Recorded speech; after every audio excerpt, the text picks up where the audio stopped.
Hello and welcome to your astrological vibrations for Friday, June 24th, 2016 by Gaia Blooming. I am Mimi and our energy mantra for today is I open to feeling the feels. And the astro for today is really interesting. You know, we're working through some interesting processes. Right now, I think the most interesting process is the process of Mars retrograde in Scorpio. We're finishing up this transit the last few days. And you know, what's coming up around this energy is the frustration that we're feeling from not moving forward. I think a lot of us are feeling like, ugh, this stagnant energy, it's so stagnant. And the universe is like, a few more days. You've got to process this stuff coming up. Sometimes you have to feel the frustration to really be able to jump and dive and move yourself forward. So we're feeling the feels. We're feeling the frustration of this energy. And, you know, I think this energy is really taking us back to about a year and a half ago with Saturn in Scorpio, working through these degrees, working through these final degrees, showing us some of our shadows, showing us our darker selves, showing what happens when we can't feel like we're moving forward, succeeding, checking the goals off our list. So we're working through that energy. Be patient with yourself. Be patient with others because we're all kind of in this place right now of feeling this wonkiness to one extent or another. Working with us in the astro energy today is an aspect that really ignites this. We have Moon in Aquarius squaring Mars in Scorpio. You know, the Moon in Aquarius energy is kind of like the star card. The Moon in Aquarius is like, I want utopia, I want good things, I want to move into the future.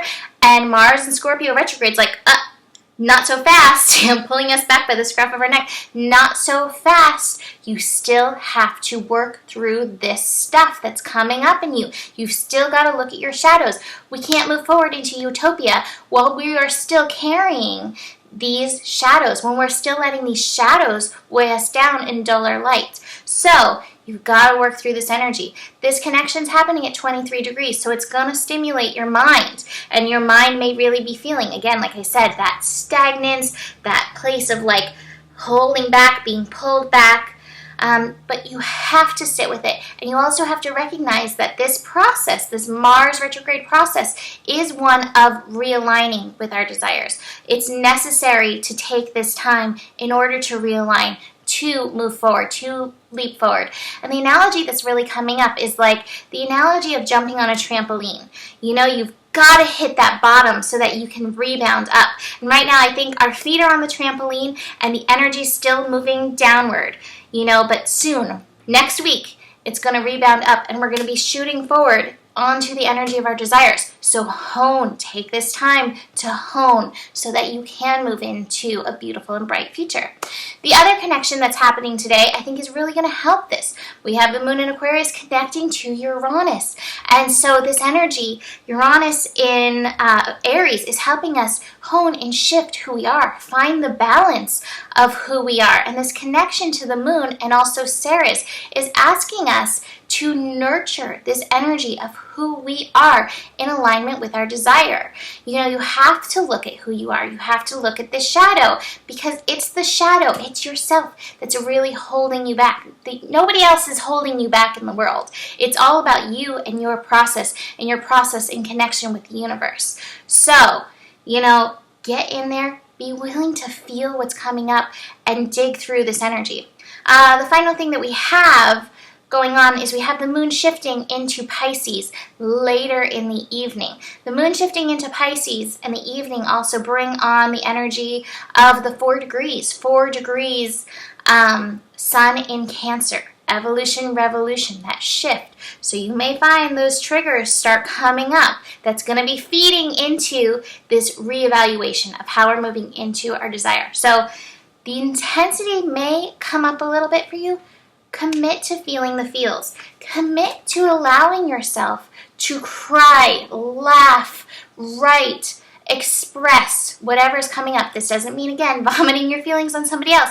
It's feeling them for the sake of yourself.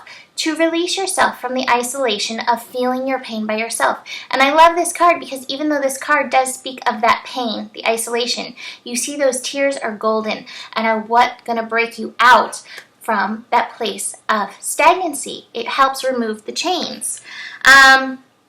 The cards I got along with that are actually ordinariness, turning in, and nothingness in reverse. These cards are saying you're not seeing the possibilities. You're not tuning in. You're not turning into the universe and being like, what am I supposed to be learning? How can you help me with this? How can this be easy? You're just kind of like fighting with it within yourself. And the other thing is you're not seeing the gifts that this divine discontent is bringing you. That's what this is divine discontent. So hold space, tune in, ask Spirit for help, commit to seeing the gifts even as you are crying those golden tears, because that's going to be part of your release as well. So the card that I have actually is divine discontent. Card 12. It's a 3. Expansion. Winter falls upon us, so spring can bring new growth. Cry the tears. Allow the longing. Sadness brings surrender and a deep desire to be free.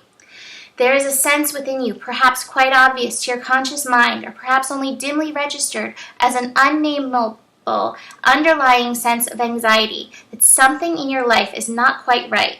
It may be the sense, even amongst so much gratitude, of a yearning yet to be met, a longing yet to be fulfilled and satisfied.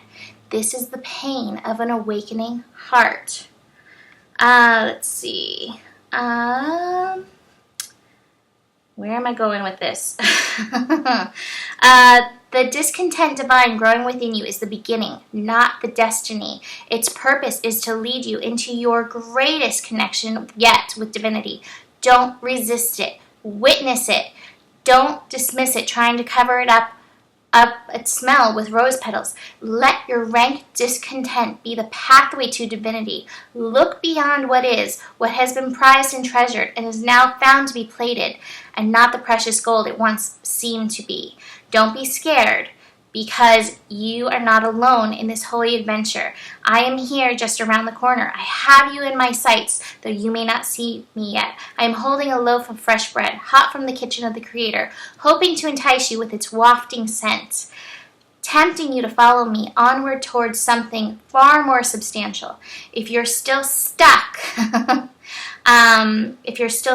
on artificial scents, imagining it to be something akin to the wild scent of pine forests, then how can I tempt you? Let the stench be the stench. Then the fragrance of God can be discerned, and together we can leave what is less behind, once and for all, grabbing like hungry schoolchildren for the divine bread with sweet, fresh scent filling the air. So anyways, be with the pain, but let your desire keep moving you forward. Don't lose sight of where we are going. Be present with what is and eager for what's coming. So, that being said, I have a special going right now. It is 6 readings for the price of 5. So if you are somebody who wants to work with me on a monthly basis, understand your transits, understanding what's going on with yourself in the transits, this is a great time to buy this package. The price will be going up shortly because I kept it at the $30 for half an hour reading price. So it's 6 readings for $150, which is an amazing price, and it's a great way to get to know yourself, get to know the astrological transits, and really get to know the astrology, because as you start to study the patterns, it starts clicking in and making sense on a whole new level. So it's kind of like a mini astrology class and an opportunity to learn about yourself. So you can find that link on the website. And besides that, thank you for watching me. Be present with yourself, and I will see you tomorrow. Namaste.